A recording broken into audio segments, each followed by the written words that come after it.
দিল্লীত অনুষ্ঠিত G20 সন্মিলনত বিভিন্ন ৰাষ্ট্ৰৰ মুৰব্বীসকলক আদৰিবৰ কাৰণে বিহুক যি ধৰণে অসমৰ আমাৰ অতি আদৰৰ বিহুক যি ধৰণে বিকৃত ৰূপত উপস্থাপন কৰা হ'ল এই কথাটো অত্যন্ত দুৰ্ভাগ্যজনক। অসম তৃণমূল কংগ্ৰেছে এই কথাটো আমি মানি ল'ব পৰা নাই। এক নম্বৰ, কাৰণ আপোনালোকে চাব বাৰে বাৰে বিহুক দিল্লীত অপমান কৰা হৈছে বিভিন্ন ধৰণে উপস্থাপনৰ জৰিয়তে। অকল এয়াই নহয়, 2022 চনৰ আগষ্ট মাহতো এনেকুৱাকৈ এগৰাকী ৰাষ্ট্ৰপতি এগৰাকী অন্য দেশৰ ৰাষ্ট্ৰপ্ৰধানক আদৰিবৰ কাৰণে বিহুক বিকৃত ৰূপত উপস্থাপন কৰা হৈছিল। তেতিয়াও আমি প্ৰতিবাদ কৰিছিলোঁ। পুনৰবাৰ কালি ব্ৰিটেইনৰ প্ৰধানমন্ত্ৰীক আদৰিবৰ কাৰণে দিল্লীৰ বিমানবন্দৰত যি ধৰণে বিহুক উপস্থাপন কৰা হ'ল এইটো আমি লাজ পাইছোঁ, অতি দুৰ্ভাগ্যজনক বুলি আমি বিবেচনা কৰিছোঁ। কাৰণ যি সময়ত বিহুক ৰাষ্ট্ৰীয় দৰবাৰত বিশ্বৰ দৰবাৰত উপস্থাপন কৰিবৰ কাৰণে এইখন চৰকাৰৰ নেতৃত্বত গিনিজ বুকত নাম লিখাবৰ কাৰণে কাম কৰা হ'ল, আজি তেওঁলোকে চিঞৰ বাখৰ কৰিছে যে বিহুক আমি বিশ্বৰ দৰবাৰলৈকে লৈ যাম।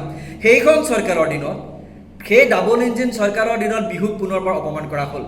যে আমি এই কথাটো মুখ্যমন্ত্ৰী ডাঙৰীয়াক সুধিব খুজিছোঁ। তেখেতে কালি সংবাদ মাধ্যমক কৈছে যে 2টা দিন এই বিষয়টো আলোচনা কৰিব নালাগে। কিন্তু কিয় কৰিব নালাগে? আমাৰ আৱেগ, বিহু আমাৰ আৱেগ, বিহু আমাৰ জাতীয় প্ৰতীক, বিহুক লৈ আমাৰ চিনাকি সমগ্ৰ ভাৰতবৰ্ষত, সমগ্ৰ বিশ্বত অসমীয়া মানুহৰ চিনাকি। সেই বিহুক যদি কোনোবাই বিকৃত ৰূপত উপস্থাপন কৰে আমি 2টা দিন কিয় মনে থাকিব লাগে?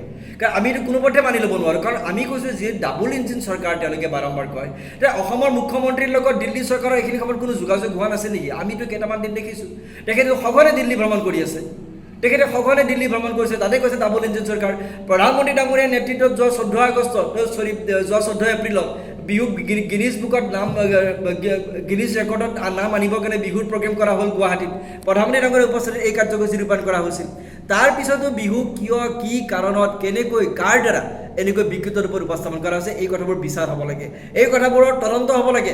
আৰু যদি কোনোবা মানুহ ইয়াত জড়িত হয়, যি মানুহ জড়িত হয় সেই মানুহক ইয়াত শাস্তি দিয়াৰ ব্যৱস্থা কৰিব লাগে। আমি ধিক্কাৰ দিছোঁ এই কথাবোৰ আমি মানি ল'ব কিন্তু পৰা নাই। প্ৰধানমন্ত্ৰী ডাঙৰীয়াৰ ডিঙিত গামোচাখন দেখিলে আমাৰ জাতীয় আৱেগত আমি উঠলি উঠোঁ। আমাৰ বহুতে জাতীয় আৱেগ চেণ্টিমেণ্ট ফালি দিয়ে তেতিয়া যে প্ৰধানমন্ত্ৰী ডাঙৰীয়াৰ ডিঙিত গামোচা। কিন্তু সেইখন চৰকাৰৰ দিনত বাৰম্বাৰ বিহুক অপমান কৰা হৈছে ৰাষ্ট্ৰীয় পৰ্যায়ত। যোৱা 22 চনৰ আগষ্ট মাহত আৰু যোৱাকালি দিল্লীৰ G20 সন্মিলনৰ এই প্ৰগ্ৰেম ৰাষ্ট্ৰনেতাক আদৰিবৰ কাৰণে যি কাৰ্যসূচী কৰা হৈছিল। গতিকে আমি এই কথাবোৰ আমি তদন্ত হোৱাটো বিচাৰিছোঁ। মুখ্যমন্ত্ৰী ডাঙৰীয়া আপোনাক দাবী জনাইছোঁ, আপোনাক অনুৰোধো জনাইছোঁ, বিহুক আপোনালোকৰ নেতৃত্বত, বিজেপিৰ নেতৃত্বত এনেকুৱাকৈ বিকৃত ৰূপত উপস্থাপন কৰিবলৈ আপোনালোকে অনুমতি নিদিব। কিয় আপোনালোকৰ লগত যোগাযোগ নাই? এই কথাবিলাক যে আমি আচৰিত হৈছোঁ আপোনালোকৰ যোগাযোগ নাই বুলি শুনি বা নাই বুলি আমাৰ সন্দেহ জন্মিছে। যদি আছে তেতিয়া আপোনালোকে এটা ভাল বিহু টিম কিয় পঠিয়াব নোৱাৰিলে? এই প্ৰশ্নবোৰ এতিয়া ৰাইজৰ মাজত উত্থাপন হৈছে। আমাৰ তৃণমূল কংগ্ৰেছৰো একেই দাবী।